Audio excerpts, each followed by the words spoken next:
you could cure world hunger by boxing another artist, who would you pick? KANYE. EARTHGANG. What's up, my guy? Welcome to the UK. What's poppin'? How you doing? Chilling, man. Making it, you know what I'm saying? Had a wild night. You've been sort of going out doing the album live, like core fans, smaller groups, like smaller rooms. How's it been going? It's been going well. It's been, for me personally, pulling me out of the comfort zone, you know what I'm saying? Like before the pandemic, we were selling out, 1,200, 2,500 venues and stuff, and then doing festivals across the world. So now we back, like, in a place where you can really, like, see people's faces and the reactions and stuff. And it's music that they've never heard, you know what I'm saying? So it's a wild ride, real vulnerable moments.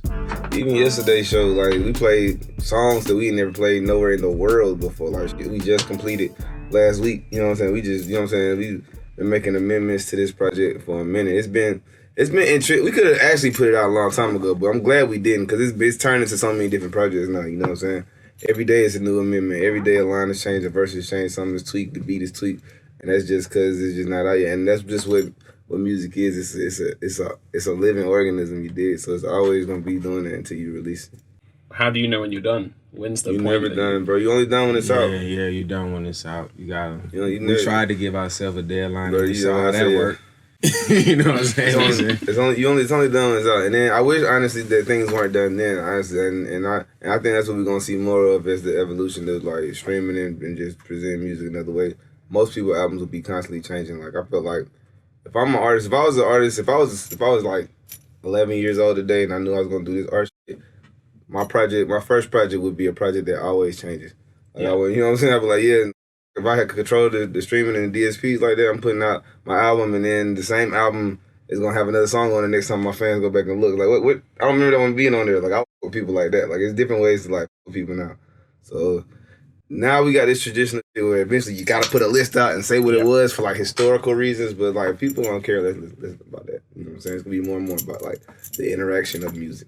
It's gonna be like a generation that cares less about this type of structure. And once they care less, like I can't imagine how like a kid today thinks about an album. Like when I thought about albums, part of what made me even think about it, when I came up, kids had CDs and it was like you can get a book. The little book kind of made it feel like, well, this is what an album is.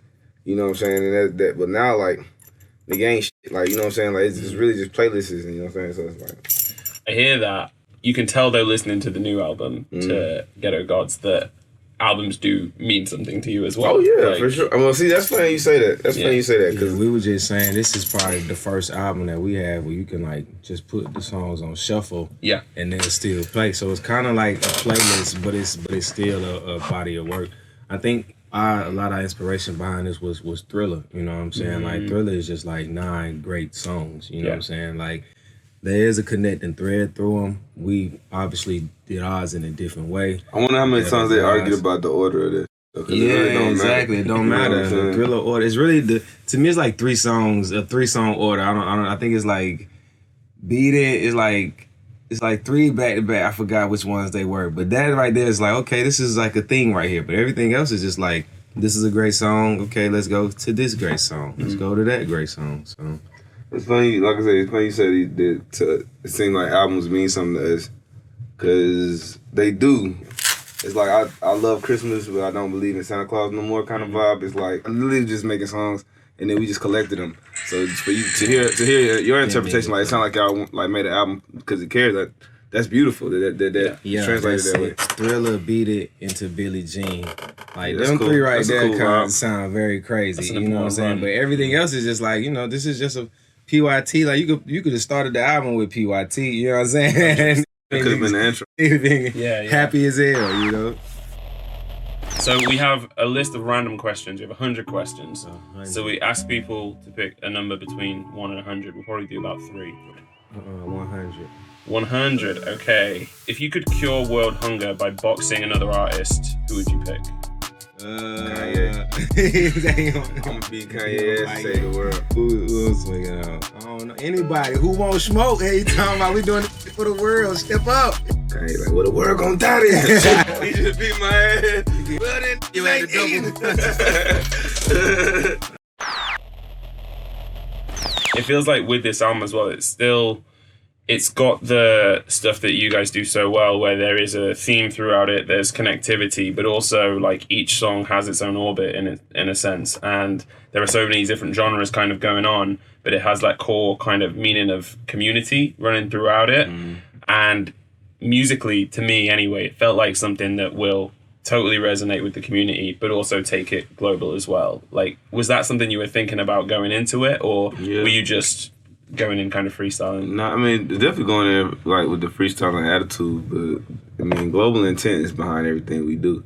So it's like, and that's the whole point of the EARTHGANG shit, you know what I'm saying? So it's always an intent to, like, especially for us, like I said, everybody know our story. We've been touring more than anything. That's like the bulk of what we are as a group is a touring art form. But that touring it shapes your music, you know what I'm saying? Because you doing, like I said, you doing with real-time reactions versus like just you and your head in the studio, you know what I'm saying? Doing real-time reactions, you're gonna take what you learn from each show and then you're gonna incorporate it into your next session. So it's always gonna have like a little bit of global intent, even subconsciously. Yeah. And I think we've taken that global intent and that global influence and that track record that we built up for all of those past few, years while we was touring, and then balanced it out with the community aspect of being home for the last 2 years, you know what I'm saying, with the pandemic, and being able to reconnect with everybody we know, with our family, our friends, and our community. So it's okay, this time we want to put something out that accomplishes both, you know what I'm saying, that speaks to the people that we see down the street, but also speaks to the people we see 10,000 miles away, you know what I'm saying. 69. What is the best and worst Adam Sandler film you've seen? Best Adam Sandler movie is hard. I'm gonna get back to that one. The worst one is the one where he played his own sister in the movie, bro. Jack and Jill. What was that shit about, bro? Jack and Jill? Yeah. I ain't even seen that. Yeah, I remember. But, did y'all like Lil Nicky? I would say Lil Nicky's the top one. I don't know if that's the best one though. I was gonna say it's up there. I rewatched it recently. It's super hard. I watched it on shrooms like it's really good. What was I gonna say? You know, you gotta say Waterboy, bro. I was gonna say you gotta say Waterboy, bro. Cause I was gonna say Happy Gilmore, but Waterboy is really just the one, bro. Like there was no misses. All characters in that movie are good. Like there's nobody there's no wasted line. It's like everything is like on point and funny.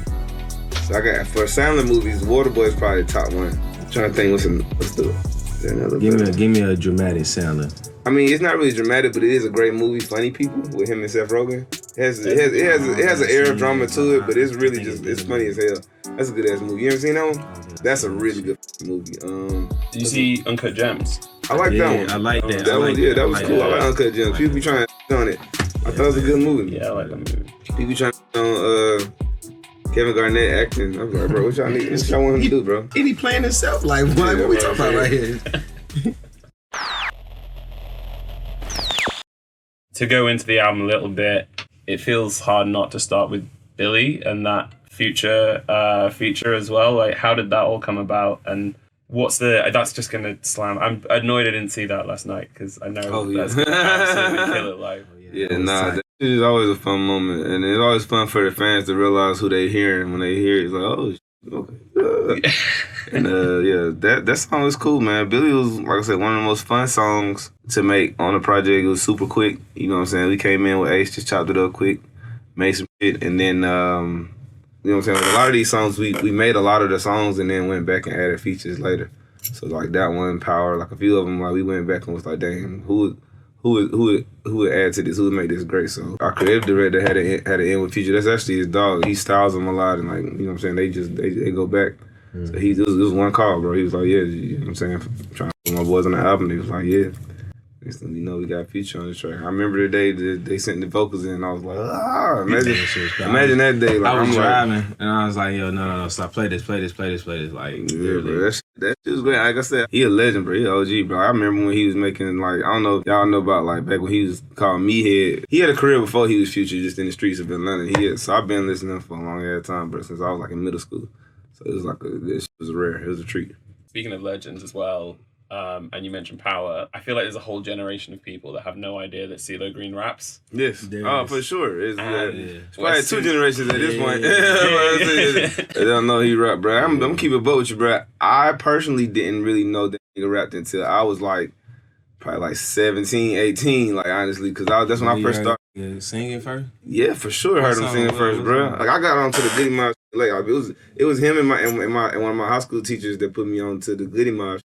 And I was like, oh, this nigga was rapping on this shit, bro. Like, I was late on that way, though. Yeah, my uncle gave me a Goody Mob. But my first CD in a long time. He just gave me a Goody Mob CD. It was Still Standing. He was like, here, you need this shit. And like CeeLo always had bars like in my eyes. He was like, he's an amazing singer. Yeah. Like even on like Outkast. Like the thing I like about when he collabed with Outkast or like on Get Up, Get Out and Get Something, it's like it's snappy. You know what I'm saying? Like, he's snapping. It was fire to like get him rapping on that. I know a lot of people we play this shit for. Like, who is this? Like CeeLo. Like you said, like he rap.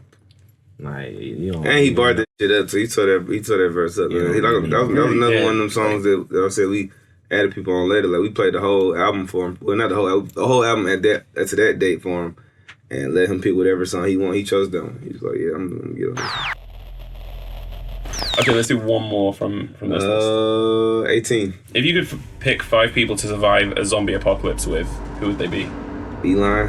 And then the rest of them probably just be women. Badass girls. Well, that's not true. That's not true. I want to say Elon, fucking Dan Bilzerian. Sorry, but he got a lot of fucking guns, bro. Like zombie apocalypse. I need with as many bullets as possible. And the spots with a lot of guns. You don't nigga with as many as that, bro. I don't give a fuck what that you got, bro. There's always a white man with more guns than a black man. That's the whole point. That's why they exist. That's why they're doing what they doing. They have more bullets too. Bullets is the goal. Guns ain't the goal. So he definitely got more ammo than everybody. I know he more stocked up. So I'm gonna say Elon, Dan, and then host to breed with. And I'm bringing my Nintendo out with the damn Bilzerian. That's crazy. If we surviving together, then he gonna give me. We say, look, man. In a whirlwind adventure. Hurricane and real intimate friends. They're really getting to know each other. So I'm just going to show you a few different fan arts, get your opinion, get your take, maybe rate them out of 10. Okay, cool. Really good quality. Right. I like the quality of the video. I like when people do videos like that. Yeah, nah, he snapped. It's hard. A+. Madison, Sloan. She did her thing. You did your thing, Maddie. Can I call you Maddie? Right. Oh, this is the upside down shit. They got you going the one way and the other way. Getting details. Getting dirty D's. Look at your details. Look at my dirty D's. Okay. Thank you, shawty. I give you A+. A to J Boo. Yeah, A+, A to J Boo. Professor West. Like it's supposed to be on some money on the corner. Okay, you just start out with a smile. Okay, it's just her vibe. Okay, we glowing. He's glowing. Look at his goddamn. Look at his suit like that. He reflected on the. Yeah, cool. Yeah, with that Sativa. Yeah, thank you, Sativa Fieldz. Yeah, Sativa Fieldz. I get it, A. Nice hair. I like these process videos. She go, you went crazy. You gave my boy a little headband. She go, you came up with this style yourself? I like this. Cool little style. Good little cartoon style, right? Cool. She go. I like the process. I give this A. I give it A. I like to see what more you could do. This is cool. Yeah, that one. Bro style. Yeah, I like the style. I like how he made that his own. Here's the vibe. Yeah, I'm gonna get that one A+. What? That's not a bad combination. That's cool as hell, actually. That's hella funny. I used to watch CatDog. Alone in the world with a little CatDog. I wonder who he make cat, who he make dog. Gotta work together, gotta try to get along. Gotta work together, gotta sing this song. CatDog. That was funny. Yeah, I can't believe this. That's wild. That is an A++ because it's so fucking weird, bro. That shit. Cat and a dog put together. It was stupid, crazy idea for a cartoon, and that was crazy. That was dope. So this is from the last interview that we did together. This looks like Drake. This is Drake from Certified Lover Boy. That's 100% Drake. This is tight. It's fire. Oh wow. You guys gotta do what's next. We've never been Simpson characters ever. Please. So we listened, we heard. Oh shit. Not simp. And I'm Not Delivery. ever simp. Oh, that's hard. Oh, you got off on this. I ain't gonna hold you. That's the best. That's pretty good Simpson. A plus plus plus plus plus plus plus plus plus. EG.